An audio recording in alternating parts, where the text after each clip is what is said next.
Enseignant cavalier indépendant, les bons statuts. S'installer à son compte dans la filière équine, y compris en freelance, correspond finalement à un besoin. On en est tous à peu près certains. De plus en plus, nous avons des demandes à l'observatoire sur comment s'installer en tant que groom, en tant que palefrenier, en tant qu'enseignant d'équitation indépendant. Et c'est vrai que les situations exposées par les porteurs de projets nous ont incités à apporter finalement un éclairage sur le cadre légal à respecter pour exercer cette activité, ces différentes activités, dans des conditions optimum. Donc, dans cette webconférence, l'idée est de vous parler, dans un premier temps, des différentes natures des activités équines pouvant être exercées, et dans un second temps, de vous communiquer les informations minimum à connaître sur les statuts. Je laisse donc la parole à Bernard Pierre.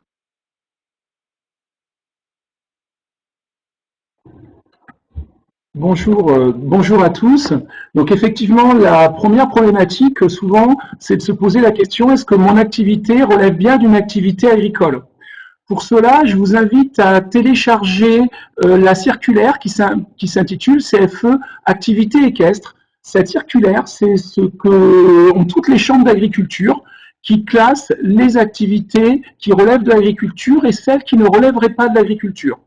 Je dirais globalement, aujourd'hui, relèvent de l'agriculture, historiquement, toutes les activités d'éleveurs, toutes les activités de dressage et d'ébourrage. Et puis en 2005 est venu se compléter les activités, on va dire, centre équestre, balade, randonnée, etc.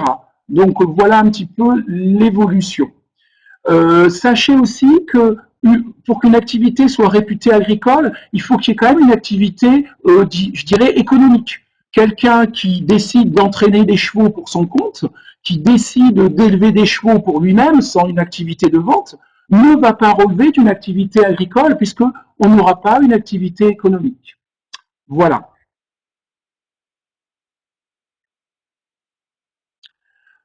Effectivement, cette deuxième slide nous reprécise un petit peu des activités qui ne relèveraient pas de l'agriculture, les maréchaux ferrants, les inséminateurs, les techniciens dentaires, etc.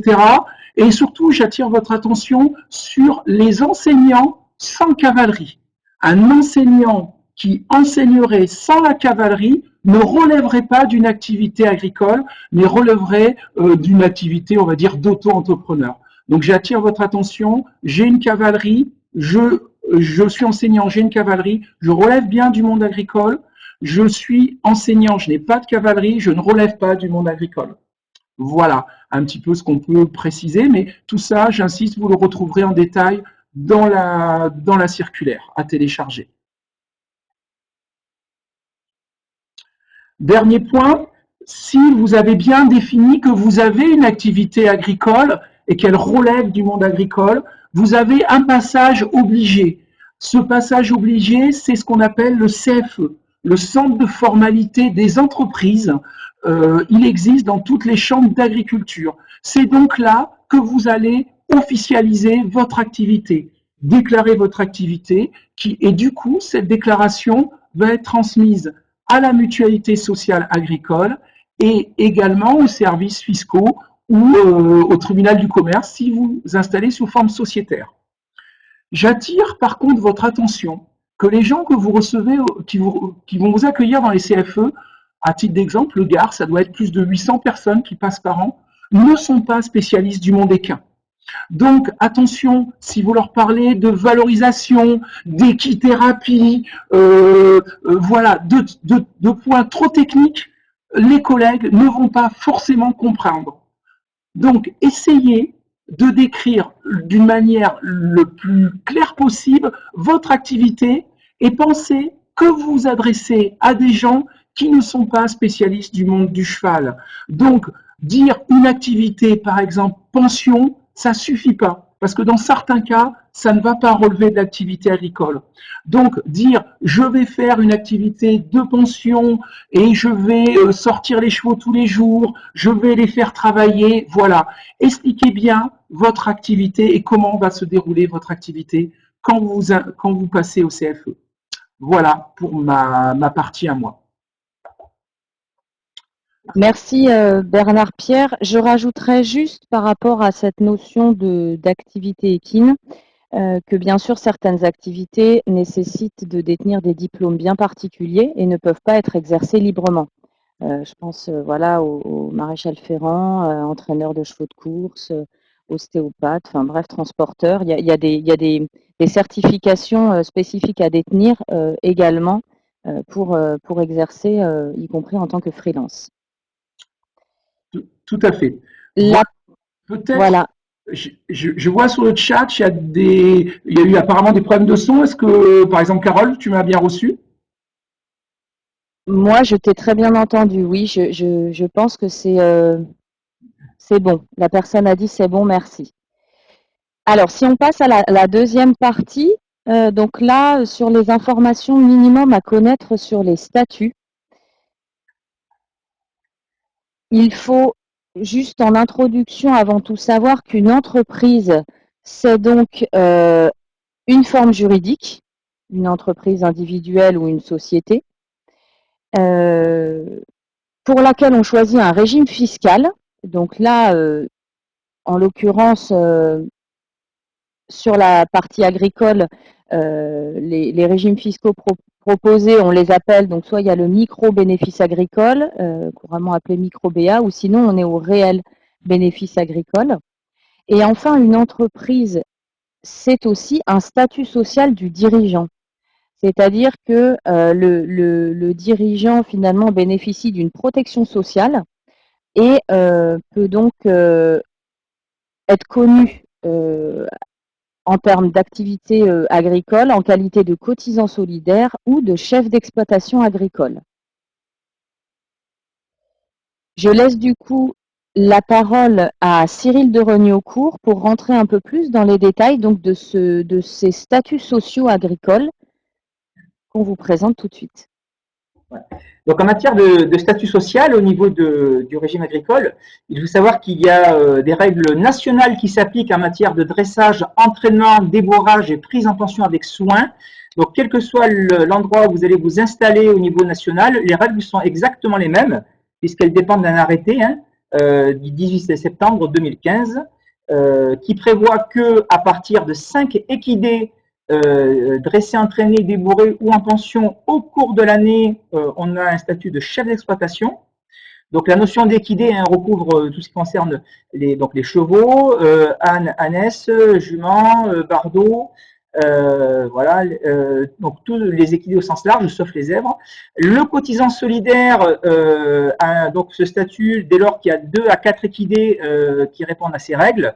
Et s'il y a un seul équidé, on peut être connu à la MSA en tant que non assujetti, mais comme l'a dit à très juste titre Bernard Pierre, c'est uniquement dès lors qu'il y a une activité à caractère économique. Bien entendu, la personne qui a un seul équidé pour son usage personnel n'a pas lieu de faire les démarches au CFE, d'être connu à la MSA, mais s'il a un seul équidé avec un objectif de revenu économique, il doit tout de même être connu à la MSA, même s'il n'a pas de statut social attitré.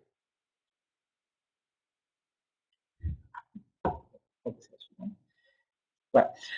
En matière d'élevage, les règles sont différentes, à savoir que l'affiliation se fait sur des critères de surface exclusivement. La particularité en matière d'élevage est que les règles répondent à des critères départementaux et parfois infradépartementaux. À titre d'exemple, dans le Gard, il y a 3 zones. Donc, en matière d'élevage, donc l'élevage au sens MSA, c'est la reproduction de poulains pour la vente de poulains, est spécifique à chaque département. Donc, en fonction de votre zone d'implantation, il faudra retrouver l'arrêté préfectoral qui définit ce qu'on appelle la SMA et vous rapprocher éventuellement de la MSA du lieu d'exploitation. Sachant qu'à titre d'exemple, dans le Gard, à partir de 12 hectares de production de fourrage ou 40 hectares de parcours, ça correspond à ce que l'on appelle une SMA, qui permet d'avoir le statut de chef d'exploitation. Et dans la zone montagne, dans le Gard, il faut 8 hectares de production de fourrage ou 25 hectares de parcours pour avoir le statut de chef d'exploitation. Le cotisant solidaire répond à des règles identiques en termes de surface. mais il faut avoir entre un quart et moins de une SMA pour avoir ce statut. Et en dessous de un quart de SMA, on est non assujetti. Exemple, si je suis éleveur avec 1,50 hectare de production de fourrage et 50 arts de parcours, eh bien, je serai connu à la MSA, mais en tant que non assujetti, non soumis à cotisation sociale et donc sans aucun statut connu auprès de la MSA. Mais par contre, enregistré dans les bases de la MSA en ce qu'on appelle en suivi parcellaire.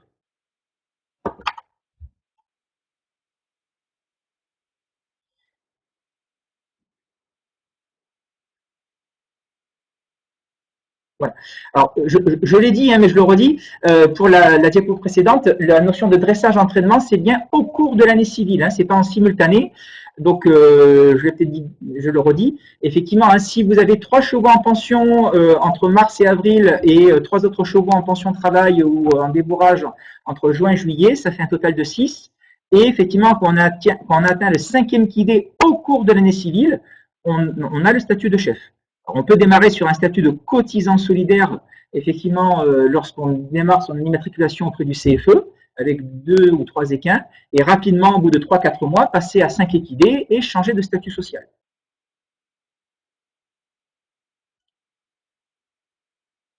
Voilà.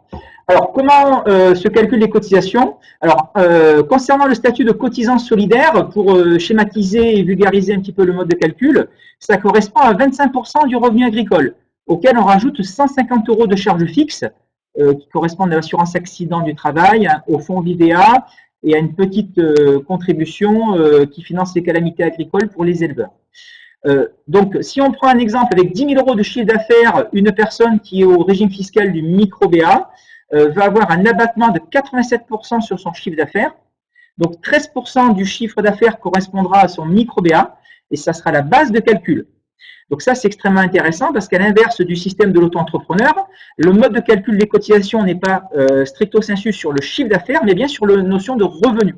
Et les revenus subissent un abattement de 87% sur le chiffre d'affaires pour qu'il soit calculé.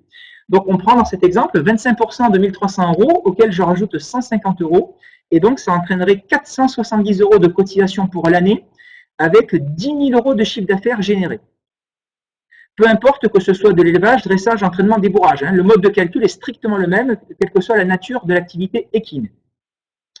La particularité du statut, c'est qu'il n'y a pas de couverture sociale, sauf exception, et le droit à la formation professionnelle n'intervient qu'en fin de seconde année, sous réserve d'avoir un chiffre d'affaires minimum de 350 € déclaré au cours de la seconde année. Pour le statut de chef d'exploitation, les règles sont différentes dans la mesure où il y a une vraie couverture sociale. Quels que soient les revenus, il faut avoir à l'esprit qu'il y aura 3 000 € de cotisation minimum à acquitter, qui permettent d'être couverts en retraite, en retraite complémentaire et retraite de base, en maladie, en invalidité, en indemnité journalière, accident et maladie, en pension d'invalidité. Donc, ça correspond vraiment à une contrepartie qui permet d'avoir une vraie couverture sociale. Donc, c'est-à-dire qu'il y a ce qu'on appelle une assiette minimum. Dans l'exemple en question, avec 10 000 € de chiffre d'affaires, on a 3 000 € de cotisation à acquitter minimum à l'année, sachant que si je me retrouve au-dessus du seuil minimum qui globalement correspond autour de 40 000 € de chiffre d'affaires, on a des charges qui correspondent à 47% sur le revenu agricole. Voilà. Alors, dernier point, pour l'auto-entrepreneur, on est sur 22,2% sur le chiffre d'affaires, avec une particularité concernant le prélèvement libératoire qui peut se rajouter, c'est-à-dire qui permet d'acquitter l'impôt en même temps que le paiement de ses cotisations. Mais en prenant cet exemple, avec 10 000 € de chiffre d'affaires, hein, on se retrouverait donc à 2 200 € de cotisation annuelle. Et là, il y a une couverture sociale à l'inverse du statut de chef qui est limitée et qui dépend notamment en matière de retraite des revenus. Juste 2 exemples, hein, pour avoir ces 4 trimestres retraite, il faut quasiment 10 000 € de chiffre d'affaires. Si effectivement vous êtes moniteur indépendant sans cavalerie avec, mettons, 6 000 € de chiffre d'affaires, vous n'aurez que 2 trimestres cotisés. Alors qu'en tant que chef d'exploitation, quels que soient les revenus, vous êtes assuré d'avoir une couverture sociale avec vos 4 trimestres. C'est ce qu'on appelle la règle de l'assiette minimum. De même, en matière d'indemnité journalière maladie, il y a une notion de revenu minimum qui correspond autour de 6 000 € de chiffre d'affaires. Voilà. Alors qu'en tant que chef d'exploitation, cette couverture est assurée quels que soient les revenus.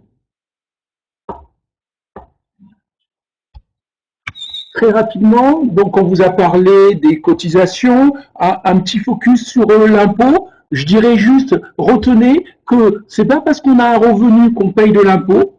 Retenez juste qu'aujourd'hui, actuellement, on paye de l'impôt. Quelqu'un qui est célibataire sans enfant va commencer à payer de l'impôt à partir de 15 000 euros de revenus. Donc, même si vous avez un revenu et si vous êtes en dessous de 15 000 euros, vous n'acquitterez pas d'impôt. Vous déclarerez de l'impôt, mais vous ne l'acquitterez pas.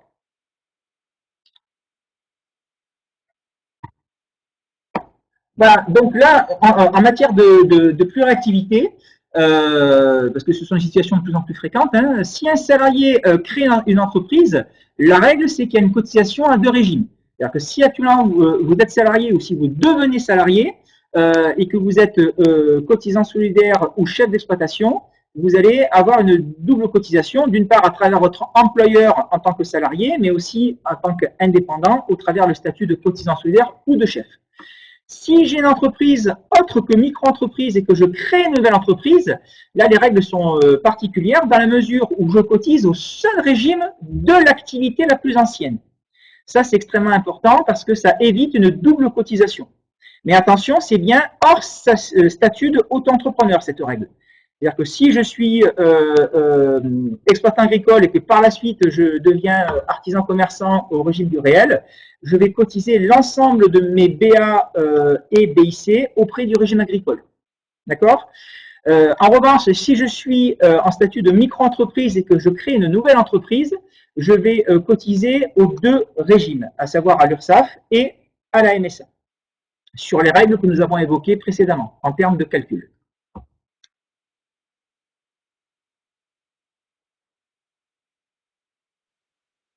Alors, pour conclure, ce qu'il faut retenir, c'est qu'à partir du coup de 2 équidés travaillés dans l'année, pour ce qui concerne les activités de dressage, d'entraînement, de débourrage, de pension avec soin, ou à partir de 3 hectares de fourrage ou 10 hectares de parcours pour l'activité d'élevage, donc ça c'est des chiffres du Gard, on relève du régime agricole. Une micro-entreprise, donc là ce que vient de dire Cyril, bon j'ai mis URSSAF, ne peut pas intégrer de revenus d'activité agricole. Donc en cas de diversification d'activité, la cotisation aux deux régimes sociaux est impérative. Et enfin, à chiffre d'affaires égaux, un cotisant solidaire au micro-BA paiera finalement moins de cotisations sociales annuelles qu'un micro-entrepreneur URSSAF, mais il bénéficiera d'une protection sociale plus réduite.